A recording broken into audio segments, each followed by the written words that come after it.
The coffee was still steaming when her phone lit up. I didn't go looking for it.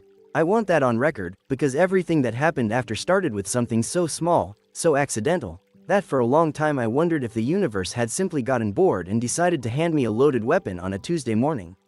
Renata had left it face up on the counter, 3 feet from where I stood pouring coffee into my thermos. She'd run back upstairs for her work badge, the one she was always forgetting. The one that lived in exactly 4 possible locations and never the one she checked first. The television was on low, some anchor talking about a water main break on Capitol Boulevard. I wasn't listening. I was half awake the way you are at 6:40 in the morning when your body is upright but your brain hasn't clocked in yet.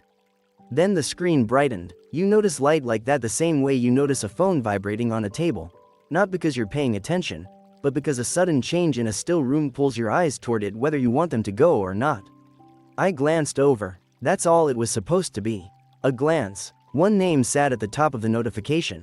Denton Carr. I knew the name. I'd heard it at dinner more than once, always in the context of work. Denton had opinions about the Hargrove account. Denton was slow getting the deck together. Denton had taken credit for something in a meeting that wasn't his to take credit for. Her project lead at Whitfield and Associates. A colleague, a name that belonged in the category of people I would never meet and didn't need to. The preview sat right there on the lock screen, no swipe required, no code needed. Just words, sitting in the gray bubble the way words do when they don't know yet that they're about to detonate. Hope your clueless husband doesn't get suspicious. See you tonight. I read it once. My eyes moved across it the way eyes move across anything unremarkable, expecting it to resolve into something ordinary the way most things do. It didn't resolve, so I read it again. The second time was worse than the first. Because the first time some part of me was still hoping I'd misread it.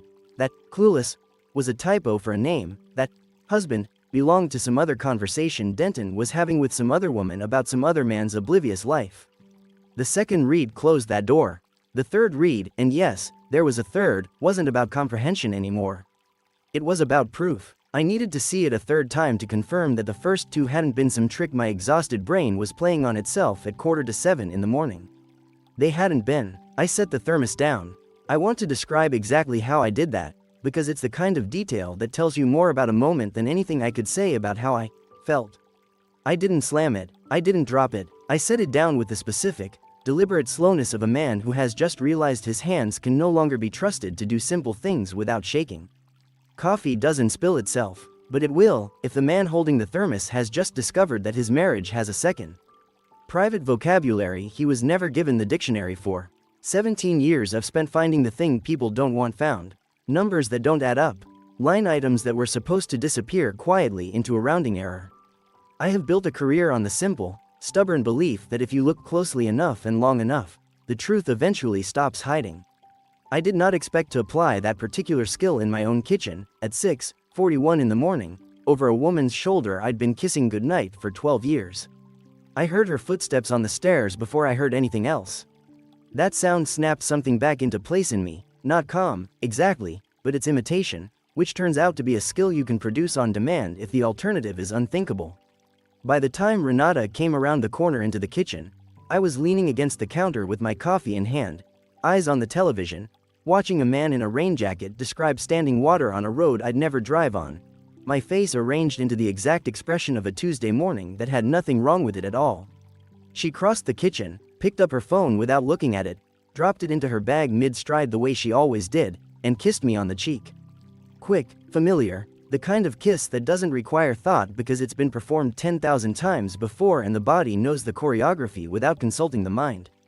Don't forget, she said, already halfway to the door, dinner at my parents' Saturday. Wouldn't miss it, I said. And I meant it exactly the way I'd meant it every other time I'd said it, automatically. Warmly, a small true thing offered without inspection.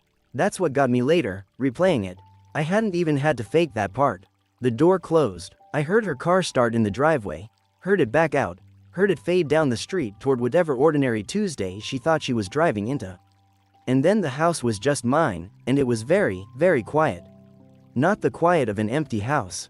I know that quiet. I've lived alone before, know its particular texture. This was a different kind. This was the quiet of a man standing in a kitchen he has stood in 10,000 mornings before, looking at the same counter, the same window, the same light coming through it at the same angle, and understanding for the first time that none of it means what he thought it meant 20 minutes ago. I'm Philip Hartwell. I'm 44 years old. I've spent 17 years as a certified public accountant, the last decade of them running my own firm on Glenwood Avenue, 12 employees. A client list I built one relationship at a time, a reputation for being the man who finds what's hidden in the numbers before it becomes somebody's disaster. I am, by trade and by temperament, a person who does not react to information. I sit with it, I verify it, I find out exactly what it means before I decide what to do about it. My wife had been hiding something from me for months, possibly longer, and I hadn't found it. That was the fact sitting in the middle of that kitchen with me.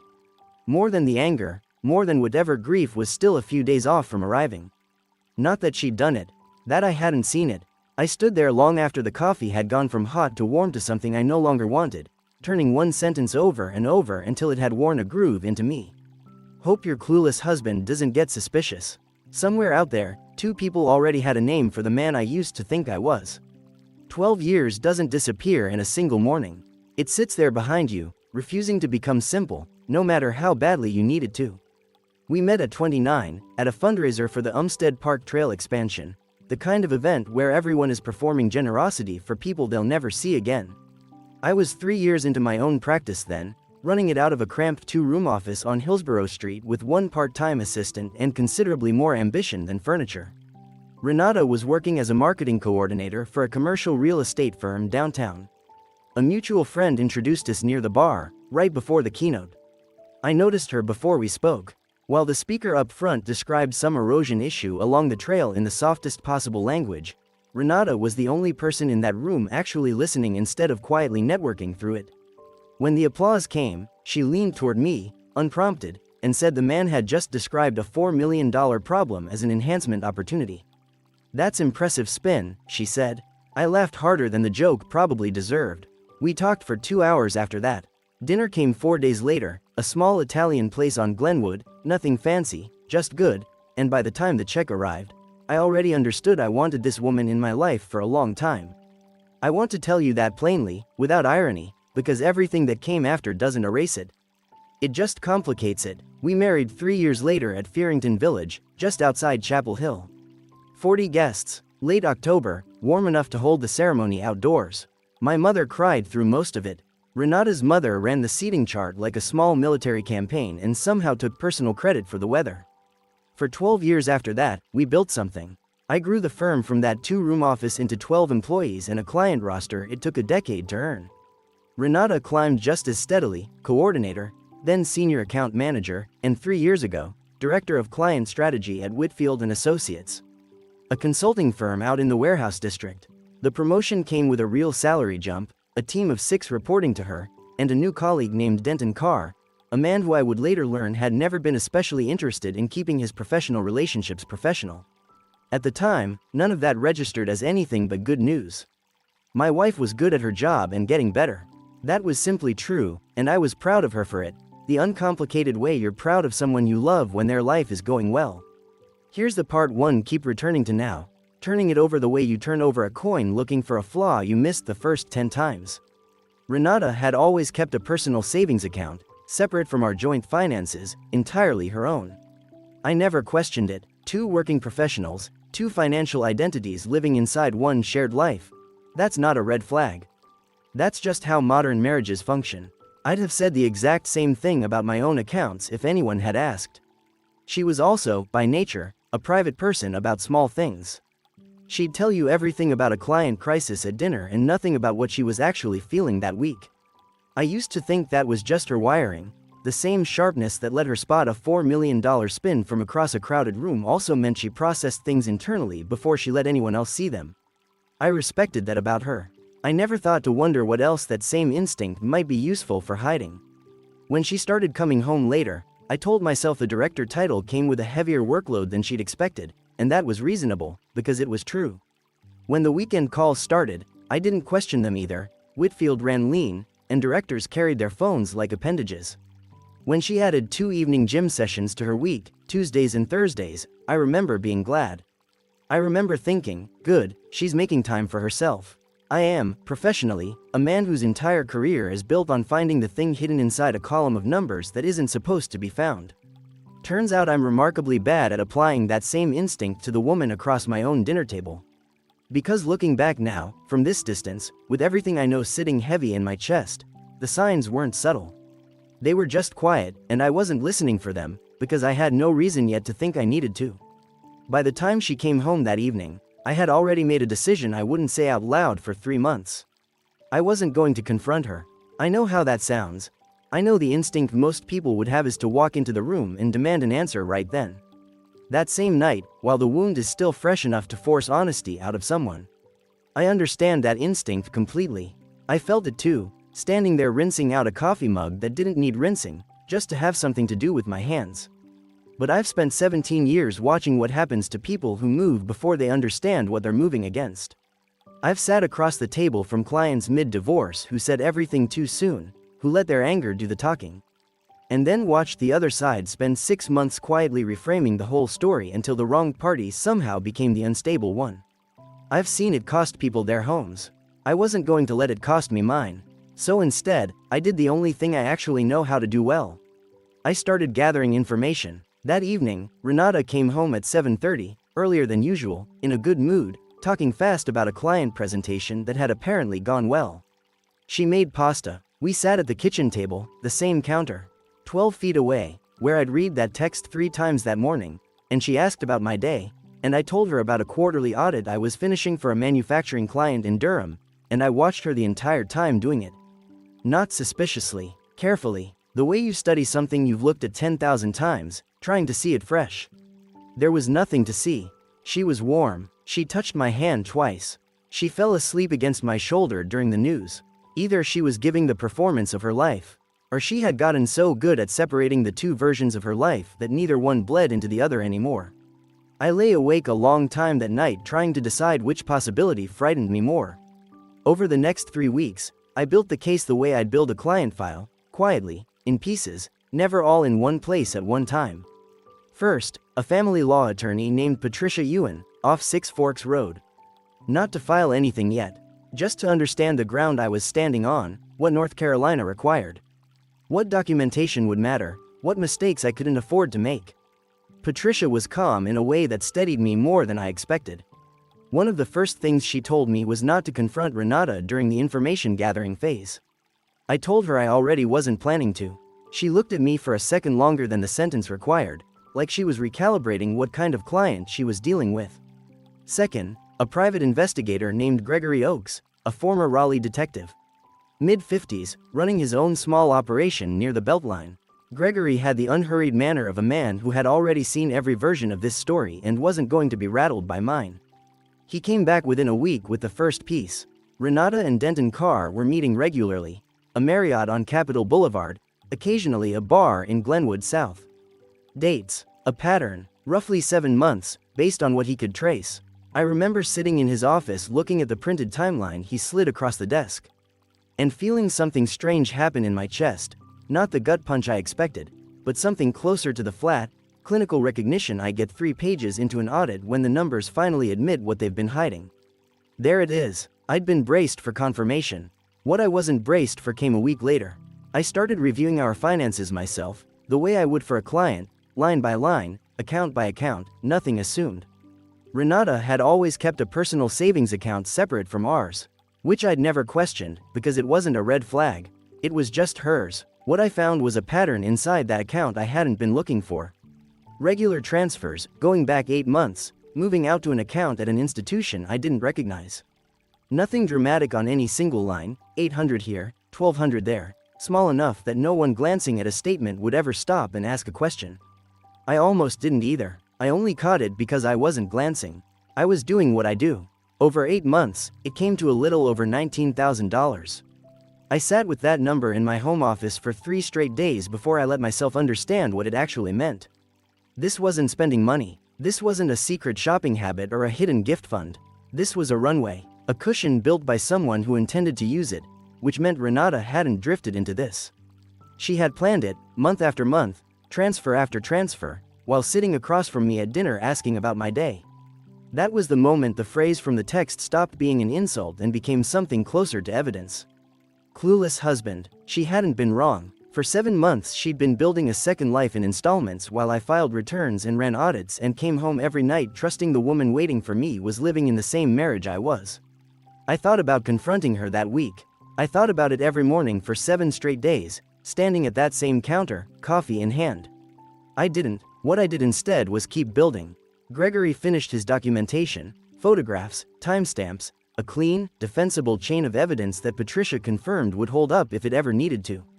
I met with Dana Koresh, my firm's financial advisor of 8 years, and quietly began ring-fencing what was unquestionably mine: premarital accounts, business equity. Not touching a dollar of what was shared, just making certain that what belonged to me could never be argued into ambiguity later. And through all of it, I kept having dinner with my wife. I kept listening to stories about her day. I kept saying goodnight, because by then I understood something I hadn't let myself say out loud yet. This wasn't a mistake I'd caught her making. It was a plan I'd caught her running. And plans, unlike mistakes, don't get undone by an apology.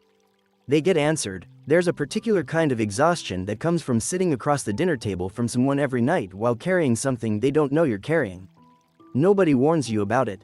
Nobody tells you that the hardest part of finding out isn't the finding out. It's the living afterward, in the same house, at the same table, pretending the walls haven't moved. For the next several weeks, while Gregory Oakes quietly built his case file and Patricia Ewan quietly built mine, I kept showing up for a marriage I already understood was a performance on both sides now, hers, because she was performing devotion she'd stopped feeling months earlier. And mine, because I was performing ignorance I no longer had. Renata made dinner most nights. Chicken, usually, or the pasta she was good at, the kind of ordinary domestic ritual that had defined 1,000 evenings before this one meant anything different. She'd ask about my day. I'd tell her about a client, an audit, some minor fire I'd put out at the office. She'd laugh at the right places.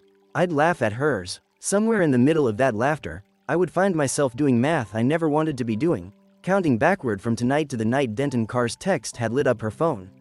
Trying to place which of these dinners had happened before I knew and which had happened after, as if that distinction still meant anything. It didn't, but I kept doing it anyway. The worst part wasn't the lying. I want to be precise about that, because people assume the hardest thing is holding your tongue, and it isn't. Silence is easy. What's hard is the proximity. Sitting 18 inches from someone at a kitchen table, watching them reach for the salt, listening to them describe a coworker's bad meeting. Knowing there's a version of you living inside their head that they've reduced to a punchline for someone else. That's not silence. That's a kind of low-grade static that never fully turns off, running underneath every ordinary exchange, every night, for weeks. She still touched my hand during dinner. She still fell asleep against my shoulder on the couch, some rerun playing low in the background, her breathing slowing into that particular rhythm I'd know anywhere after 12 years. I used to find that rhythm comforting. Now I lay there measuring it, wondering whether it was real exhaustion or the kind of practiced ease a person adopts because guilt, left long enough, learns to sit still. I never once let my face answer that question. That was the discipline, not pretending nothing was wrong, exactly, but making sure nothing I did gave her any reason to look closer at me than she already was. There was a Tuesday, maybe 3 weeks in, when she came out of the shower and caught me at my laptop later than usual. A spreadsheet open that had nothing to do with any client. I closed it before she reached the doorway, an old reflex from years of not wanting to bore her with tax season minutiae, and she didn't ask. She just toweled her hair and told me Denton wanted to move a deadline up, said it the way you'd mention weather, and climbed into bed beside me like the sentence hadn't just landed a small, precise weight in my chest. I said something non-committal. She fell asleep within minutes. I lay awake a long time after that, staring at the ceiling of a bedroom that still, on paper, belonged to both of us, thinking about how strange it is that the human face can hold two entirely different truths at once and never once let the seam show. Hers hadn't. Mine, apparently, hadn't either. She never once looked at me like a woman who suspected her husband already knew. That was its own quiet kind of horror. Not that she was lying to me. That I had become, without meaning to, just as good at this as she was. By the 4th week, I understood something had to change, not the marriage. That decision had already made itself weeks earlier without needing my permission, but the waiting. I couldn't keep sitting at that table indefinitely, watching her fall asleep against a shoulder she no longer had any claim to, performing a version of Tuesday nights that no longer existed anywhere except in front of her. I needed an end date, something concrete enough to hold onto while the rest of it kept happening around me, the dinners. The television, The hand on mine that I no longer let myself flinch away from. I picked a Saturday, not because anything special was happening that day. Because I needed one, and because by then, watching her sleep peacefully beside a man she'd already mentally left, I understood that the only person still living in the marriage we'd built was me. The Saturday I'd chosen arrived like any other, which was exactly the point. Renata slept in. She'd been doing that more on weekends lately, and I no longer had to wonder why. Friday nights had a way of running long when you're maintaining two separate lives. I was up at 6, showered, dressed, downstairs with coffee before the sun had fully committed to the day. I sat at the kitchen table for a moment, not moving, just listening to the particular silence of a house where someone is still asleep upstairs and doesn't yet know that everything below them is about to change. Then I got to work. I'd called the movers 3 days earlier, a small outfit out of Garner that Gregory Oakes had recommended specifically because they were fast, discreet, and asked no questions about the choreography of a marriage falling apart in real time. I'd told them 9 o'clock. I wanted 3 hours of daylight before that, because some of the work had to be done by hand, by me, and it couldn't be rushed. Over the previous 3 weeks, without her noticing, I'd already moved what mattered most to me into storage downtown at the firm. Quietly, a box or two at a time, the kind of thing that's easy to miss in a house where two people mostly move through separate routines. My father's watch collection, certain documents, a few pieces of furniture that had belonged to my family since before Renata and I ever met. None of it dramatic, none of it the kind of absence a person notices until they're specifically looking for it. What was left, by that Saturday morning, was hers. And that was the work. I want to describe how I did this, because the how mattered to me as much as the what. I did not throw her things into boxes. I did not handle any of it the way you'd expect a wounded man to handle the belongings of a woman who'd spent 8 months building an exit fund behind his back. I folded her clothing the way she folded it herself. I wrapped the perfume bottles on her vanity in the tissue paper I found in her gift wrap drawer, because I didn't want anything broken, and a broken thing gives someone an emotional foothold. Something to be angry about that isn't the actual thing they should be angry about. I wasn't going to hand her that. By 8:30, I'd carried the smaller items myself to the second guest bedroom at the end of the hall, item by item, so that by the time the movers arrived at 9, there was very little left for them to do except carry the larger pieces, her dresser, the small reading chair she liked, the standing mirror she used every morning.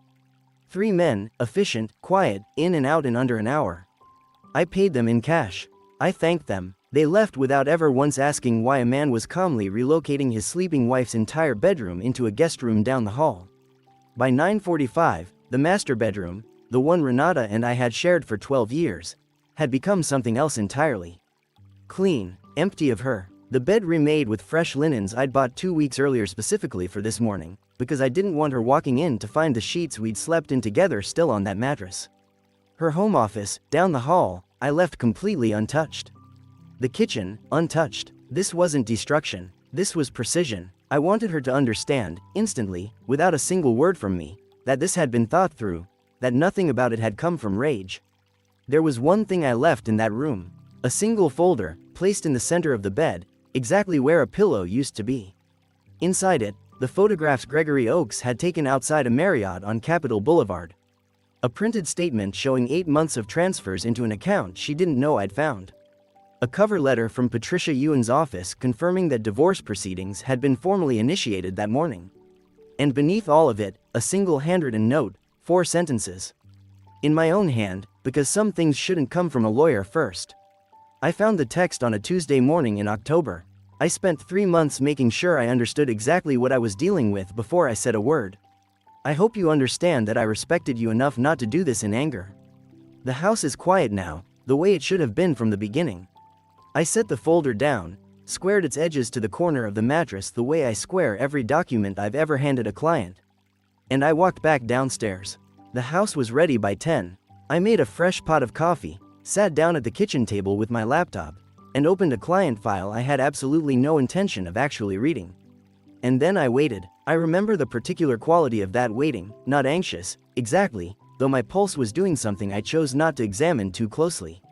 It was closer to the feeling I get in the final minutes before a client walks into my office already knowing, on some level, what the audit is going to show them. You've done the work. The numbers are already what they are. All that's left is for someone else to walk into the room and see them. Upstairs, a door I knew well would open in a matter of minutes. And for the first time in 3 months, I wasn't going to have to pretend I didn't already know exactly what was on the other side of it. I heard the garage door first, that low mechanical groan I'd heard 10,000 mornings and never once really listened to. Then her car door, then the kitchen entrance, keys dropping into the bowl by the door, the sound of a woman walking into a house she still believed, in every particular, belonged to her. "Morning," she called out, already halfway toward the stairs. "Did you eat? I'm starving." "There's coffee," I said, not looking up from the laptop I wasn't reading. Her footsteps crossed the upper hallway. I tracked them the way I track a column of numbers I already know doesn't balance, waiting for the exact place where the discrepancy announces itself. Her footsteps reached the bedroom door. They stopped. The silence that followed lasted longer than any silence I'd sat through in 12 years of marriage. 4 seconds. 5. Long enough that I found myself counting, the accountant in me measuring even this. Then the sound, not a scream. I want to be exact about that, because I'd braced myself for a scream, rehearsed some version of myself absorbing it. What came instead was smaller and somehow worse, a sound like air leaving a room that had just discovered it had no more air to give. A single, involuntary exhale that carried something raw underneath it. Her footsteps started again, but they'd changed entirely. Coming toward the stairs now, no longer the brisk, purposeful stride of a woman heading down for coffee. Slower, uneven, the stairs themselves seemed to register the difference, each step landing a half beat off from where her weight usually fell. She appeared in the kitchen doorway with the folder pressed against her chest, both arms wrapped around it the way you'd hold something you were afraid might shatter. Or something you were afraid might be the only proof left that a particular version of your life had ever existed. I looked up. Her face had done something I had never once seen it do in 12 years. Not tears, though those came a half second later. Before the tears, something else. A kind of structural collapse, the specific expression of someone watching a plan they had been quietly, confidently executing suddenly reveal itself to have been dismantled, piece by piece, weeks ago. By someone she'd assumed was still standing exactly where she'd left him. Her knees went first. I don't mean she sat. I mean the strength simply left her legs, and she went down against the doorframe onto the kitchen tile, the folder still clutched to her chest, and she cried in a way that looked less like sadness and more like something closer to physical pain. "Philip," my name, nothing else, a voice I didn't recognize, coming out of a woman I'd shared a bed with for over a decade. I closed the laptop. "I know," I said. 2 words. That was all I gave her, because I'd promised myself weeks earlier that whatever happened in this moment, I wasn't going to hand her anything more than the truth required. It took her a long moment to find her voice again. When she did, it came out cracked, barely holding together. "How long? Since the Tuesday morning in October when Denton's text lit up your phone on that counter." I gestured with my eyes toward the exact spot, 3 feet from where she now sat on the floor. "You'd gone back upstairs for your badge." I watched something happen behind her eyes as the math landed. 3 months. 90-some days of dinners, of falling asleep against my shoulder, of Saturday plans and casual mornings, all of it happening while I already knew. Her face did that disorientation again, the specific look of someone realizing the room they thought they understood has entirely different dimensions than they'd believed. "You didn't say anything," she whispered. "The whole time. You just..." She stopped, unable to finish it. I needed to understand the full picture before I said a word. I said, "Steady," because steady was the only thing I had left to offer either of us. "That's how I work, Renata. You know that about me." She looked down at the folder still shaking slightly in her hands. "The account," she said. Not a question. "Yes. How did you find it?" "The same way I find everything." I let a beat pass. I looked at the numbers. She flinched, small but visible. And I kept going, because there was more that needed saying and I wasn't going to let this moment slip past without it landing fully. 8 months, Renata. You've been building that account for 8 months. That's not a mistake somebody made and couldn't figure out how to undo. That's a decision, one you kept making, night after night, while sitting across from me at this table. She didn't argue. That, more than anything she could have said, told me she'd already made peace with that particular truth long before I ever forced her to hear it out loud. "Who else knows?" she asked, her voice small now, almost childlike in a way I'd never heard from her. "My attorney, the investigator I hired, my financial advisor, regarding what's mine." I paused. "Your parents don't know yet. Neither does anyone else. What happens from here is up to you." Her head came up sharply. "You hired an investigator. I needed documentation." "Of course you did." She said it without bitterness, closer to recognition, the specific tone of someone finally seeing clearly a trait they'd lived alongside for 12 years without ever fully understanding its edges. "You're the most methodical person I've ever known." A pause, and something harder crept into her voice. "And I told Denton you were clueless." The silence that followed was the most complete one I had ever sat inside. I didn't fill it, I let it stand there between us on that kitchen tile, because some silences are their own kind of answer, and I had already said everything I needed her to hear. In the weeks that followed, Renata tried, more than once, to find a different shape for what had happened. I don't say that to condemn her. I think it's simply what people do when they're standing in the wreckage of a choice they made. They go looking for a story they can survive living inside. She told me our marriage had felt distant for 2 years. She told me I was always working, that she'd felt like she was living next to someone instead of with someone. She said she'd tried to tell me things weren't right, and that I hadn't heard her. Some of that had truth in it, and I never pretended otherwise. I wasn't a perfect husband. There were evenings I sat across from her at that same kitchen table, physically present and mentally 3 counties away, buried in some client's receivables problem while she talked about her day and I made the sounds of a man who was listening. I've thought about those evenings more than I'd like to admit in the months since. "You could have told me," I said to her, the one time we sat down to actually talk it through, in the kitchen that no longer felt like ours. "You could have said, Philip, this isn't working. I'm not happy. I need something to change." I would have listened. I would have tried. I let that sit for a moment. You had 12 years to have that conversation with me. Instead, you built a private account, met another man in hotel rooms on Capitol Boulevard, and told him I was clueless. Those aren't the choices of someone who tried everything else first. Those are the choices of someone who decided, and then kept deciding. She didn't have an answer for that. She never did, in any of the conversations that followed, and the absence of an answer told me more than any argument could have. Denton Carr called 2 weeks after I filed. I hadn't expected that. Renata had moved in temporarily with a college roommate in North Hills, and my phone rang with a number I didn't recognize, and a man's voice introduced himself like he had some kind of standing in my life. "Philip, this is Denton Carr. I think we should talk." I leaned back in my chair. "All right, talk." He wasn't comfortable, and I could hear it before he'd said a single substantive thing. The particular unsteadiness of a man who's used to holding leverage and has just discovered he doesn't have any left. He said he wanted me to know he and Renata had been honest with each other. He said he hadn't set out to interfere in anyone's marriage. He said he hoped I didn't hold any personal animosity toward him. I let him finish. Then I said, "Denton, you sent my wife a text calling me her clueless husband. You don't owe me an explanation of your feelings. I'd just encourage you to think more carefully before you put things in writing." A pause, long enough for that to land. Discovery in a contested divorce here can be fairly thorough. If you're wondering whether your texts and call records might end up part of that documentation, they might. That's worth knowing. The call ended shortly after. I went back to my client file, and I didn't think about him again with anything resembling urgency. The divorce itself took 8 months, start to finish. Not contested in any explosive sense. Renata never fought the financial picture, partly because her own separate account gave her no solid ground to argue from, and partly, I believe, because some part of her understood that 8 months of quiet transfers while lying to my face wasn't a story a judge was going to find sympathetic. Her attorney apparently told her the same thing. We divided things cleanly. The house sold, the equity split according to what each of us had put into it over 12 years.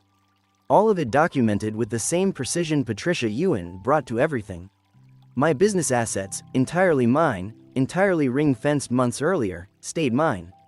Her account, the one I wasn't supposed to know existed, became a point of negotiation. She kept it. We both understood exactly what it represented, and neither of us said so out loud. On the day the paperwork was finalized, I sat in Patricia's conference room off Six Forks Road and signed the last page with a pen bearing my firm's logo. She shook my hand. I drove back to the office. Brenda, my assistant of 9 years, looked up when I walked in. She's known my face longer than most people alive. "How are you doing?" she asked. "I'm all right," I told her. And for the first time in 8 months, I meant it exactly the way I said it. I heard, secondhand, through a colleague who still overlaps with the Whitfield and Associates world, that Renata and Denton didn't last. Apparently whatever they had didn't survive being exposed to daylight. Hotel rooms on Capitol Boulevard have a way of not translating into an actual life once nobody's hiding anymore. I wasn't surprised. I wasn't satisfied either. I noted it the way you note weather that's already passed. I'm in a condo in North Hills now. Smaller than the house, quieter, with a home office arranged exactly the way I wanted and a kitchen I actually cook in.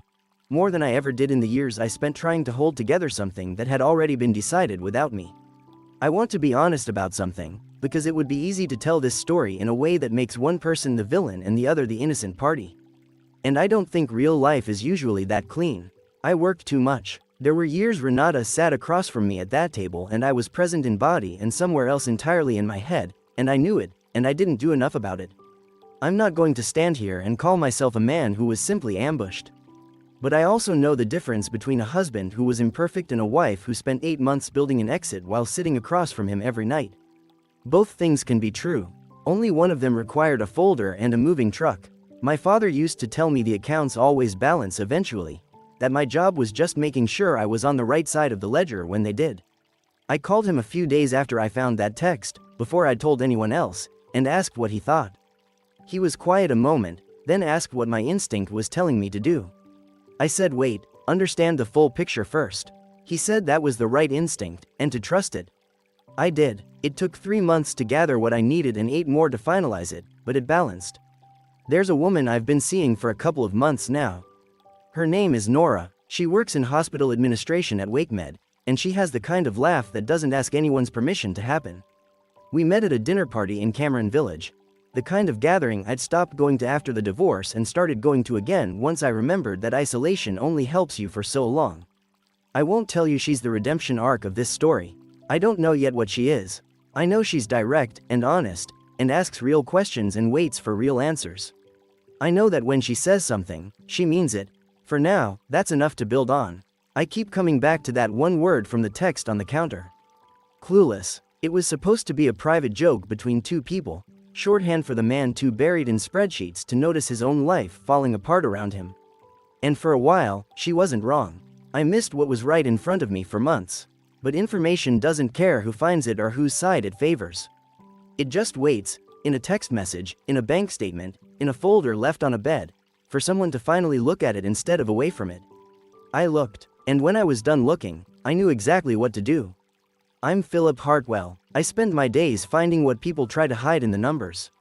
It turns out the most important audit I ever ran wasn't for a client.